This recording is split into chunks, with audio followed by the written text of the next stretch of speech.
Good evening, everyone. Welcome to our ninth class of this advanced English course. I was gonna say basic again. Advanced English course. Please confirm if I'm coming through okay. Am I coming through okay?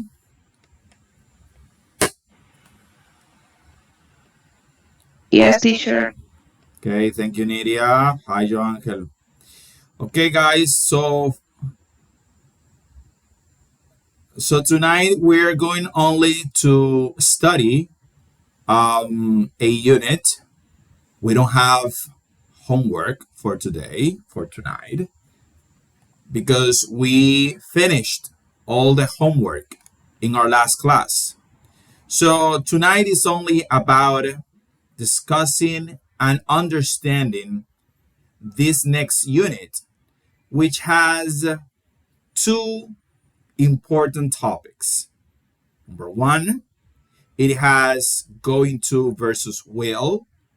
For the first time since we started this course, we're going to see them together.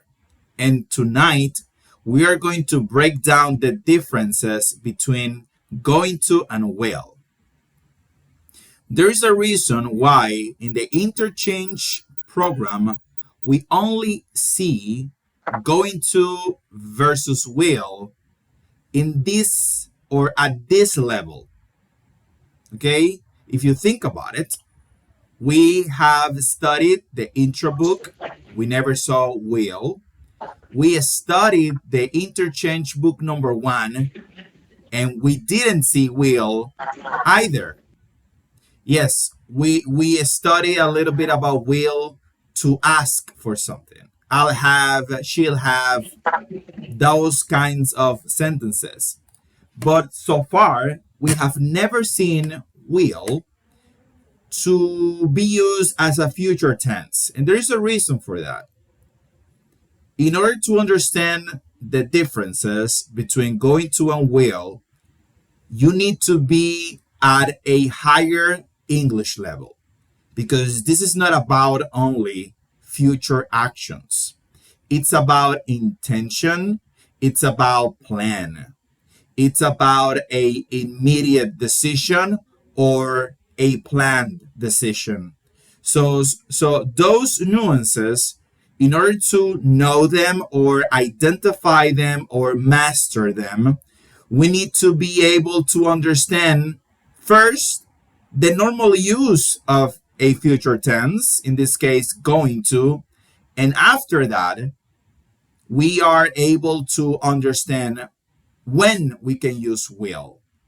But we have to first understand, grasp the basic meaning of the future tense with going to. And that's the reason why just until now we can see and discuss will. Okay? So let me start right away with will. Okay?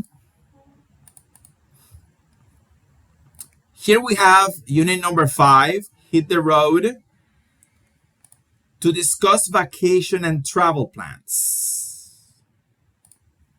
Right? Sorry, what is happening? Okay, so here we have a little question. What do you like to do on vacation? What do you like to do on vacation? Visit a foreign country, travel in my own country, go to a music festival, take a photography course, hang out with friends, host a family reunion, go camping, relax at the beach. Tell me, Joangel. Teacher, I can look the your screen. Okay, sorry. I wasn't sharing it. Now I am Okay, okay. sharing my screen. Sorry. Okay, let's continue.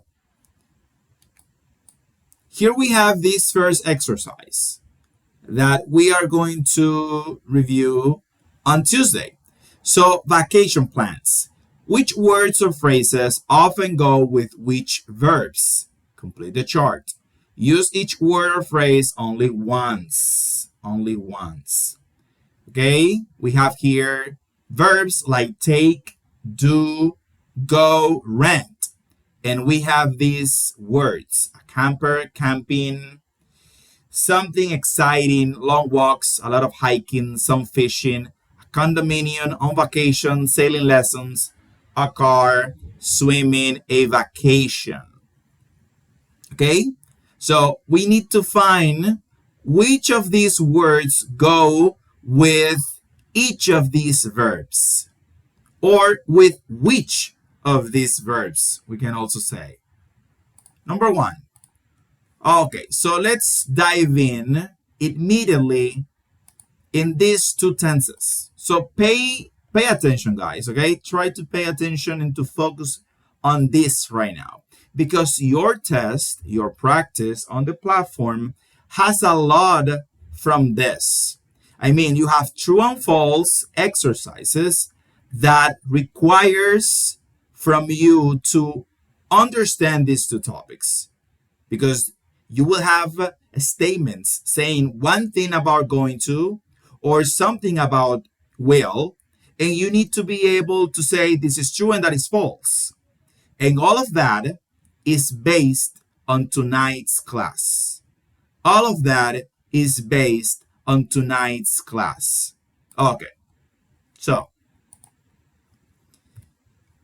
first, the secret to the future is in the past, okay? English future forms aren't just about when an action occurs. They reveal certainty and the timing of your decision. We have the past, now, the moment of speaking, and the future action. Okay, so plans already decided. We used to be going to when the plan was decided before we started speaking. The decision is locked in. Okay, again, we use going to when the plan was decided before we started speaking. So this is me speaking now, for example, and I say, I am going to Las Vegas next month. When I use going to for this action, it means that that decision, I took it in the past. And now I am talking about that. But it was not a decision that I made at the moment, but a decision that I made in the past. And now I am talking about that. So it means that this is not a rush decision, but a thoughtful decision, and it's a plan. I have a plan. Okay? You know the structure of going to. Okay. So, going to in the real world. If you look at this blue box that we have here, the decision was made before the conversation. Let's see the examples. The question is, what are you going to do? I'm going to relax at the beach. We're going to go surfing every day. She's going to study tonight. I'm not going to do anything special. All of these sentences are about decisions that were made before the moment of speaking, which means that those decisions were made in the past. But at the moment of speaking is when I am expressing it. But it was not at that moment that I made the decision. Is that clear? Is that clear? When we use going to, it's not only about the future. Okay? I know that the basic meaning that we studied in the intro book, in the interchange book 1, was only about going to future tense. Something that is in the future. That's true. Okay? That's true. But now we need to go a little bit further. It's not only about the future. It implies something else. It implies that the decision that I am saying is going to happen, or the action that I'm saying that is going to happen later, was something that I decided beforehand. Okay, I decided beforehand. I decided that in the past, and now I am expressing it. Is that clear? No, it's not clear. No, teacher. Tell me, Angel.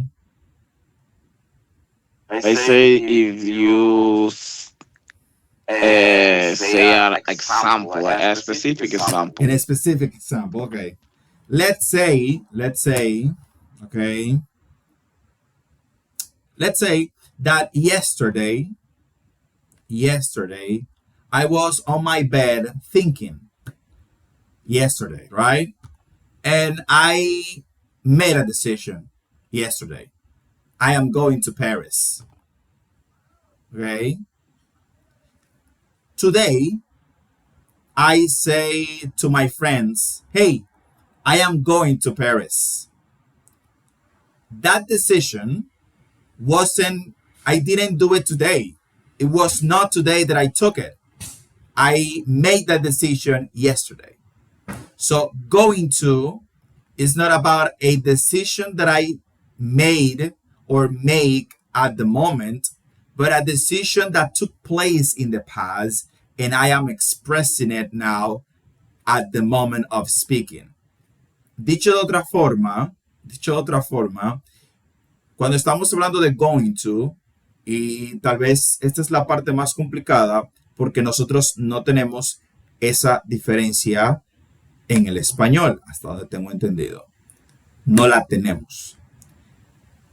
El going to, chicos, se utiliza para hablar de una decisión, para hablar de una acción que se va a realizar, cuya decisión para realizar esa acción, es decir, tú tomaste esa decisión en el pasado, no en el momento. Cuando nosotros decimos yo voy para Jarabacoa el mes que viene, por poner un ejemplo, yo voy para Jarabacoa el mes que viene.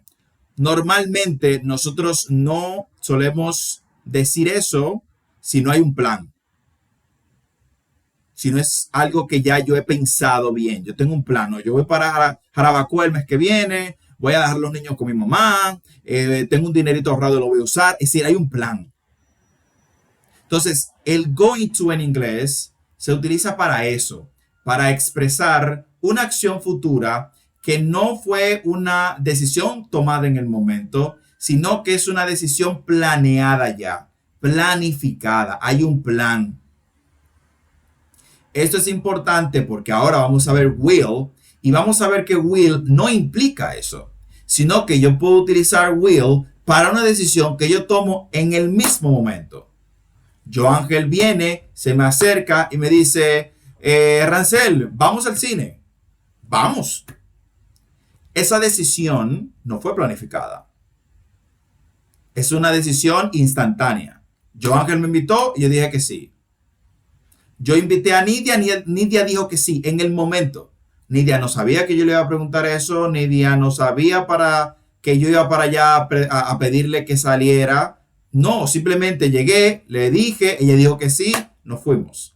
Es una decisión instantánea. Bueno, en el inglés, cuando tenemos decisiones instantáneas que suceden en el mismo momento sin una previa planificación, utilizamos will. Bien. Entonces, going to lo usamos para cosas previamente planificadas, para aquellas acciones futuras que nosotros ya pensamos. Y utilizamos will para aquellas decisiones que tomamos en el mismo momento sin ningún tipo de planificación. ¿Se entendió ahí? Yes, teacher, but I have the one question. Okay. For example, And I am talking for the other people, and I say I going to Paris with my friends, right?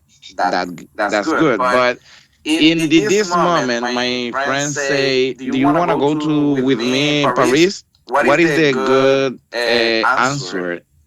¿Cómo sería la manera correcta de usar el will en ese momento? Well, in this case, your question wasn't with will. You didn't ask with will. You asked with do. Do you want to go? So the answer would be yes, I do. Okay. Okay. But if you ask, for example, will you go with me to Paris? That is a question that you are making right there at the moment. The person will respond, yes, I will, or no, I won't. Both decisions are decisions that you're making at the moment. Okay? And the question itself, if you use will, is because you are asking that person right there at the moment about something you didn't plan to. It just came up to you at the moment. Como cuando de repente le hacemos una invitación a alguien que no teníamos planificada. Uno llega a un sitio y está hablando y de repente le dice, oye, pero ¿me acompañas? Y tú le haces una invitación ahí mismo en frío. Tú no lo pensaste en tu casa. Llegaste, hubo química, te pareció cool, lo invitaste, listo. Es una decisión del momento. Entonces, para ese tipo de circunstancias, en teoría, se supone que los americanos deben de usar will. Para cosas que son del momento, que no tienen una previa planificación. Pero cuando queremos decir que voy a hacer algo y es algo que ya he pensado, lo correcto es que utilice I'm going. Entonces, I'm going to New York next month. Quien me escucha sabe, óyeme, eso no fue una decisión a lo loco. Fulano se planificó para eso. Implica eso. No necesariamente tiene que ser así siempre, pero es lo que implica la estructura. Porque los americanos utilizan muchas veces, especialmente en el vulgo, utilizan going to y will de manera indistinta. Ahora bien, en el caso de nosotros y en el caso de ustedes que están aprendiendo, se les exige que sepan diferenciar going to y will, según lo que ustedes, según las condiciones que llevaron a tomar dicha decisión. Si fue algo del momento o si fue algo planificado. Por eso ustedes ven que tenemos muchas respuestas rápidas con will. Por ejemplo, en el área del restaurante vemos I'll have. Ok, I'll have. No es común decir I'm going to have, sino I'll have. ¿Por qué? Porque encaja con la decisión del momento. Tú vas a un restaurante, ves un menú. Ok, yo voy a comer. Es una decisión que tú tomaste en el momento. I'll have. Ok, voy a tener. O voy a querer. Usamos I'll de I will, la contracción. Ok. ¿Se entendió esa parte ahí? Yes, teacher. Oh, okay. Yes, teacher, thank you. Okay. So, now that you have the context in mind, let me go back to English. So, this is the idea, guys. Going to, we use it for planned decisions. Decisions that we made beforehand, before the moment of speaking. In the case of will, again, we use will when the decision is made right now, at the exact moment of speaking. So here, there is no previous planning. It's a decision that I made right there at the moment of speaking. Let's go to the beach. Yeah, let's go. It's something of the moment. I just made the decision. Okay? Without any previous planification. That is what will implies. Okay? We also use will for possible plans before a final decision has been made. It signals an idea or a possibility, not a guarantee. Okay? For example, In English, we use will to express possibilities. I think I will go. If I say I think I will, it's because I'm not sure. Okay? In English, for that reason, we don't say I think I'm going. That would be inappropriate, right? Because we are talking about something that we're not sure. And we use going to when we are sure. So we normally use think with will. I think I will go. It means I'm not sure. It's a possibility. I think I will travel next year. I'm not sure. You see? Or another example, maybe I will. You're not sure. There is a 50-50 chance you do it or not. So we also use will when we're not sure about something and we're still figuring something out. Okay? We're still figuring something out. And because we're figuring something out, we can make a decision yet. Well, we are thinking about that. We will see what happens. So will also implies that. Okay? You know the structure of will, subject, will, base verb. It's the same structure for all modal verbs. Okay. Okay, so here we have a couple of expressions that we normally use with will. I'm not sure. Maybe. I guess. I think. Probably. Okay, for example, maybe I will go. Probably I will go. I think I will go. And the other one is, I guess I will go. All of those sentences don't express certainty. You're not sure. They express a possibility. And we can use them with will because of the nature of this modal verb. Okay? This modal verb allows us to do that, to express a future action without certainty. It's a possibility, but I'm not sure if it's going to happen. Here we have examples. I'm not sure. I guess I'll just stay home. Maybe I'll take a course. I think I'll go camping. I probably won't go anywhere. All of these sentences, they have something in common. What is it? Uncertainty. Uncertainty. They all have that in common because none of these sentences are expressing certainty. You're not sure about what is going to happen next. These sentences show uncertainty. The plan is not decided yet.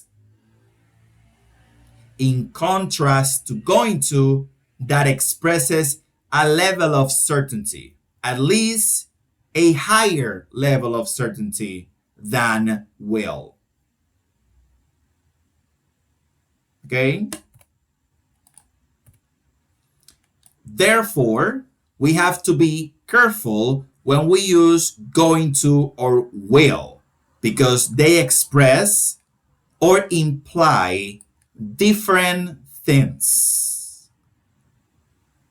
As a summary, we have plan already decided, going to, decision made right now at the moment of speaking, will, a prediction or a possibility, undecided, unknown, will.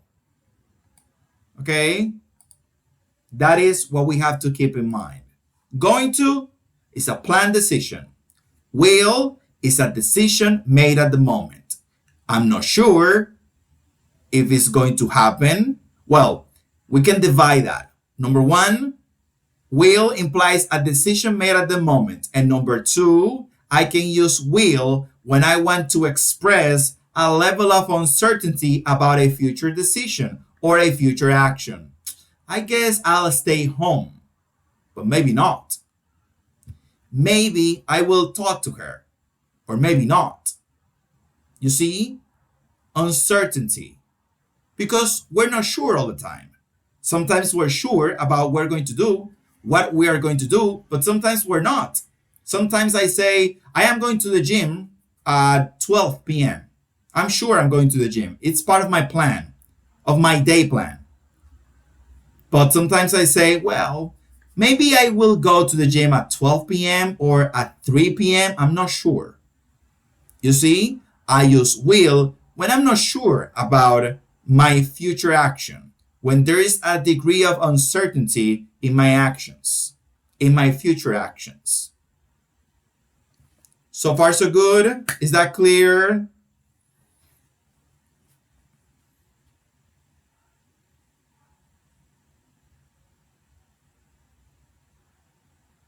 Is that clear, guys?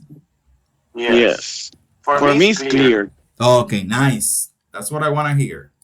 Okay, so here you have some exercises that I will send. These exercises are easy because they don't stress that much the difference between going to and will. But in my practice, the practice that I upload in the platform, I do.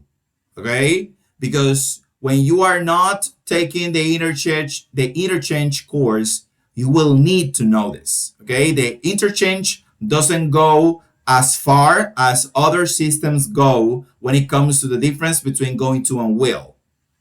And if you take any other test, they will test you about that. They will stress that to see if you know the difference. So, in the case of these exercises, they're pretty simple.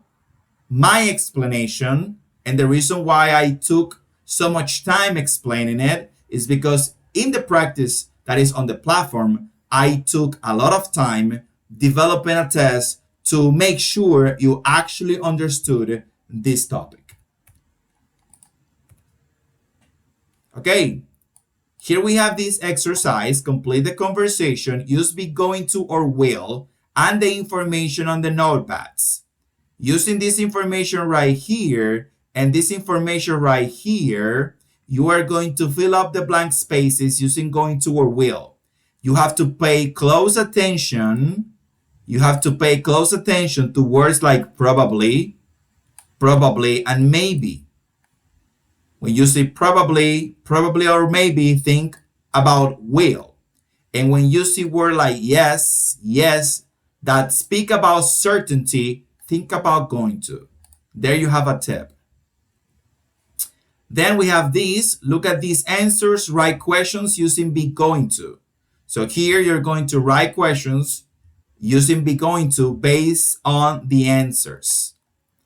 And here, using the cues, you have to build sentences with going to or will. Again, when you see maybe or I think, always think about will. Okay, so our second topic of the night is models of necessity and models of suggestions. This is another topic that is pretty important. So pay attention so you can understand this because it might be confusing at first. Okay? Forget the endless grammar rules. There are only two categories: strong rules, you must do it; advice, it's a good idea, but optional. Number one, strong rules and absolute necessities. This is like the law or something very important. Here we have three. Must. Must is the highest authority. The highest. It means very strong rule, internal or official. Example, you must wear a seatbelt. If you look at your car, or if you look inside your car, you will see a sign like this. You must wear a seatbelt. Okay? And if you don't read a sign, the car is going to start making a noise to make sure you put your seatbelt on, and you will see in your dashboard some symbol that's is going to come up like blipping or blinking, I think it is blinking, yeah, blinking, and making a noise to make sure you put your seatbelt on because it is a must. Okay, a strong feeling authority. Then we have to. Have to is used for external rule, like law or system. For example, you have to pay taxes. It's a rule from outside. So must is an internal or official rule, and have to is for a rule from outside. And then we have the practical authority, need to, necessary, softer. It means it's softer than have to and must. And it's a practical necessity, not a external rule or a inside rule or internal rule. It's a practical necessity. You need to do this. You need to study. So we have must, have to, and need to. Solo en caso de, tenemos aquí 3 verbos modales, ¿verdad? Must, debes. Have to, tengo. Need to, necesito. Must es el más fuerte de todos e implica una regla interna o oficial. Una necesidad que tú tienes interna o algo oficial, como debes de colocarte el cinturón de seguridad. No es algo opcional, es una regla fuerte de mucha autoridad que debemos de cumplir. Luego bajamos un peldaño a have to, que no es tan fuerte como must, que lo utilizamos para aquellas reglas externas, como las leyes o sistemas. Como por ejemplo, el pago de los impuestos. You have to pay taxes. Debes de pagar tus impuestos. You have to pay taxes. ¿Ok? La necesidad no es de la persona, sino la necesidad es del sistema. El sistema necesita que tú pagues tus impuestos. Y por último tenemos need to. Need to ni es una necesidad interna, ni es una necesidad externa. Ni es una ley interna, ni es una ley externa. Es una necesidad práctica. Es algo que tú necesitas hacer para poder completar otra cosa. En este caso, you need to study. Tú necesitas estudiar. Aquí, en este contexto en el que estamos ahora, estamos teorizando acerca de esto. Pero cuando ustedes viajen a los Estados Unidos, pongan en práctica este tipo de modales y van a ver cómo los americanos reaccionan diferente a cada una de ellas, porque en el contexto de ellos se entiende muy bien la fuerza de must a diferencia de need to. Por ejemplo, si uno de nosotros de la nada le dice a alguien con el que no tiene ningún tipo de contacto o no tiene ningún tipo de autoridad sobre y le dice you must, te va a mirar raro, puede decir, ¿de dónde tú tienes esa autoridad para decirme que yo debo? Porque es un deber de algo que alguien te está diciendo que está por encima de ti y te está diciendo que tú tienes que hacerlo. Que es el tipo de, tal vez, de autoridad que tiene un padre sobre un hijo. You must not leave the room. Tú no debes de salir de la habitación. Es toda la autoridad empuñada por el padre sobre el hijo. You must not leave the room. ¿Sí? Entonces, hay contextos para eso. Esto simplemente les da una idea para que se orienten. Pero todo esto tiene contextos y solamente se aprecian cuando usted está allá. Okay, let's continue. Here we have don't have to and mustn't. Déjenme yo explicar esto en español para que no se confunda.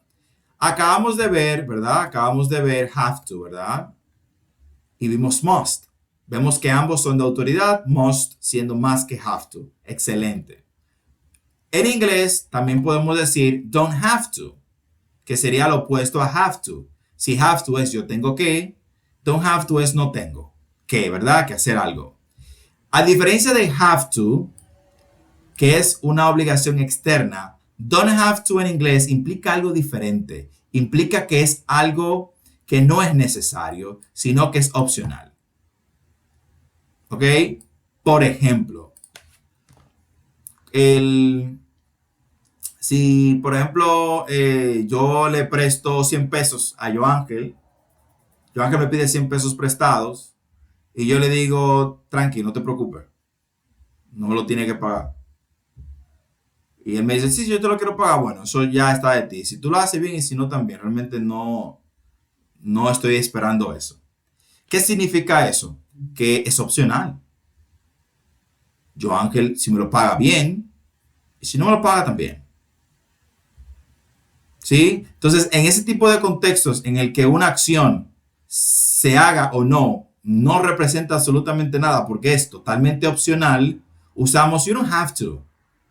Como cuando decimos alguien está preocupado porque uno está enfermo y uno le dice, you don't have to come, I'm okay. Oye, tú no tienes que venir, está bien. Pero, ¿y si la persona viene? ¿Qué pasa? No pasa nada. Porque era algo opcional, no era una orden. No era, tú no tienes que venir de, te estoy impidiendo hacerlo. Sino, no es necesario que vengas, pero si vienes, bien. No es necesario que me devuelvas el dinero, pero si lo devuelves bien, si me da igual. No hay una repercusión. ¿Por qué? Porque es opcional. Entonces, en inglés usamos you don't have to para expresar eso. You don't have to come. ¿Ok? Pero en el caso del opuesto de must, que es mustn't, que es la contracción de must not, que fue el ejemplo que usé ahorita, es una prohibición muy fuerte. ¿Ok? Implica peligro, danger, not allowed, algo que no está permitido. You mustn't come, not allowed. Tú no debes venir, no está permitido.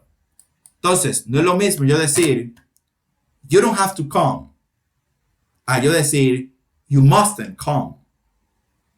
En la primera, you don't have to come, si la persona viene por haber utilizado la expresión you don't have to, no va a pasar nada porque era opcional.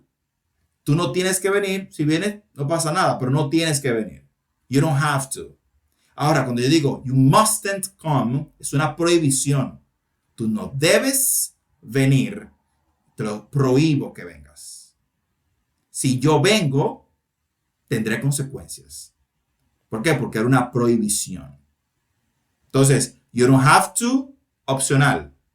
You mustn't es una prohibición real.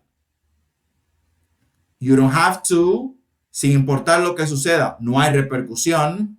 You mustn't, si tú lo violas, eso que se te prohibió, habrán repercusiones. ¿Se entendió eso ahí?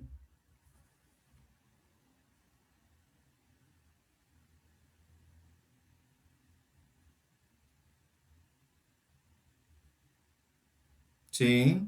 Ok. Bien. Part number 2, this is easier. Suggestions and good ideas. This is like a recommendation, not a rule. So here we have should, ought to, and had better. So you know should. Should is for advice. Remember when we were working with the diseases and the illnesses like stomachache, headache, we studied should for normal advice. You should eat, for instance, you should eat healthy. That's a recommendation, right? That's an advice. Ought to is the same as should, but ought to is less common in English and more formal. So Americans normally don't use it in spoken English. They normally use it in written documents. You ought to rest. Okay? But for um, for a practical use or for a practical understanding, remember that should and ought to are the same. Okay? Just remember that. And then we have had better. Had better is a strong advice because it implies a consequence, repercussions if you don't do what they are advising you to do. Okay? So, you should, as an advice, friendly advice, Nidia, you should drink more water. Okay, thank you. Joangel Gomez, you ought to drink more water too. Thank you, teacher. Those are advices. But if I say, Camila, you'd better drink more water, there, that sentence implies a warning. There's a warning. You'd better. You'd better is the contraction of you had better. Okay? You'd better. Okay? So you'd better drink more water implies that if you don't, something bad is going to happen. Entonces, should y ought to significan lo mismo. Uno es más formal que el otro, pero significan lo mismo. Lo utilizamos para dar recomendaciones muy amigables, con cierto nivel de confianza. Se necesita cierto nivel de confianza, pero son recomendaciones. Pero you had better implica una consecuencia. ¿Ok? No es simplemente como, oye, deberías de tomar agua, sino mejor toma agua. ¿Ok? Debes de tomar agua, de lo contrario, ¿verdad? Ese tipo de connotación de o lo haces o algo va a pasar. Tú debes de tomar agua, de lo contrario se te dañarán los riñones. ¿Ok? Es para que capten la idea de you'd better, mejor toma agua. Sí, entonces el you'd better implica eso, que habrá una consecuencia si nosotros no cumplimos con lo que se nos está recomendando. Como por ejemplo, un padre que le diga al niño, you'd better finish your homework. A ti te conviene terminar tu tarea. O tú debes terminar tu tarea. O mejor termina tu tarea. Ese tono implica que si no la termino, o no voy a salir, o me van a castigar, algo va a pasar. You'd better finish your homework. Bien, entonces esa es la diferencia. And here we have recommending against an action you shouldn't.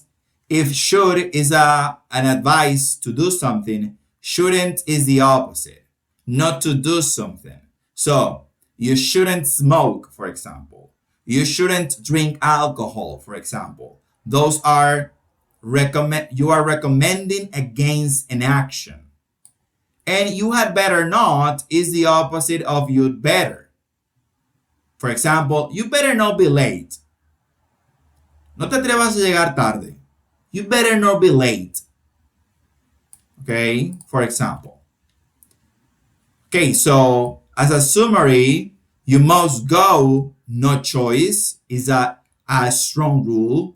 You have to go is just a rule. You should go is a good idea. You don't have to go, it's optional. Okay, more examples. If rule, wear a helmet is a must. If rule, pay taxes, have to. You see, internal or official necessity here, must. Have to, an external obligation, like pay taxes, which comes from the system. If advised, eat vegetables, should. If advised, sleep early, should, because it's an advice. I'm giving you an advice. It's not a rule. Okay? You should try mango. You shouldn't drink tap water. You must carry ID. You don't have to tip everywhere. A strong obligation, an optional thing to do. A recommendation to do, a recommendation not to do. Okay. So with that being said, guys, here we have the exercises that are going to test your knowledge about this topic. Here you have two options, and in each case, you have to choose the correct one, okay? Based on what I have explained to you, this should be easy. Here, another exercise where you have to choose one of the options too. Here you have the most important item to have in each situation.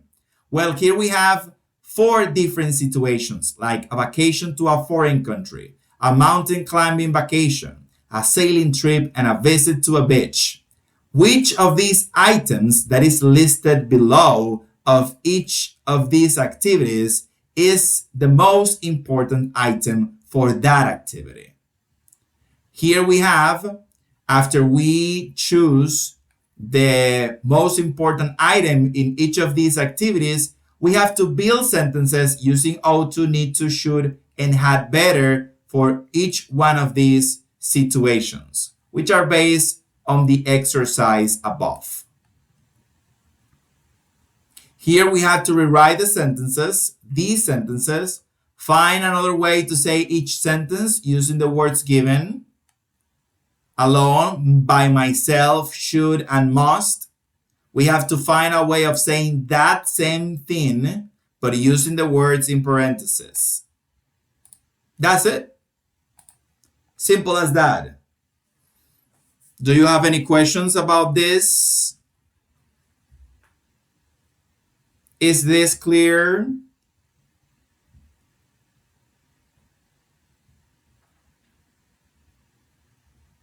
Yes, teacher. Okay. Okay, guys, so I will be honest with you. You have to study this, okay? Tienen que estudiar esto. Voy a ser honesto con ustedes.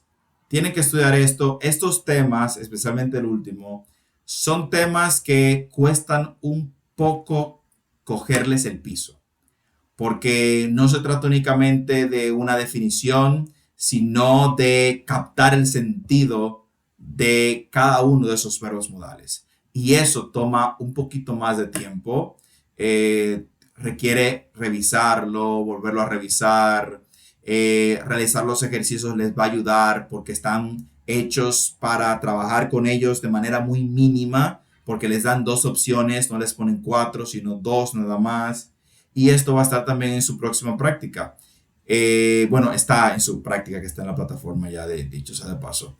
Entonces, es algo que hay que dedicarle tiempo. Se los digo porque cuando llegamos a los verbos modales de necesidad y de obligación y otras versiones de los verbos modales, como los verbos modales de deducción y los verbos modales en pasado, que aquí no vamos a llegar hasta ese punto. El curso solamente ya le quedan unas 3 clases aproximadamente. Entonces, se complica mucho y hay muchos aún maestros que suelen evitar estos temas, explicarles estos temas a los participantes, porque suele ser un poco complejo como captarlo únicamente a fuerza de teoría o explicarlo por su ambigüedad a veces con respecto a cómo decirlo en español y encontrar un símil en español que transmita la misma idea.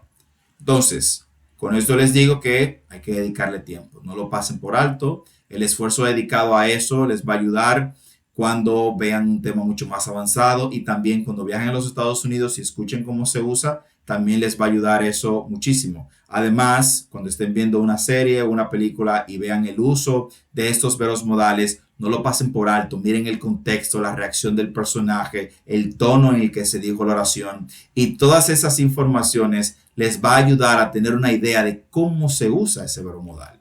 Se los digo porque el dominar estos verbos modales requiere más que simplemente saber que must es interno, oficial, have to es externo. Se ve muy mecánico, ¿verdad? Pero implica mucho, cada uno de ellos implica mucho. Y necesitamos estar conscientes de eso, crear una conciencia en torno a ellos. Así que los animo a que estudien bastante para que les pueda ir bien en la práctica, que la práctica, bueno, me detuve y hice algunas explicaciones en español para que no les vaya mal en la práctica, debido a que la práctica toma en cuenta lo que se acaba de decir aquí y los pone a prueba con eso, ¿ok?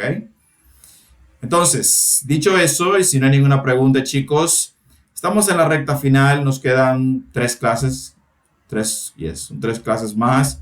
Es simplemente seguir hacia adelante, estamos ya en la parte final. Y nada, tengan a really good night, enjoy the rest of the week, enjoy your weekend, and see you again next Tuesday at 8 p.m. Bye, good night, guys.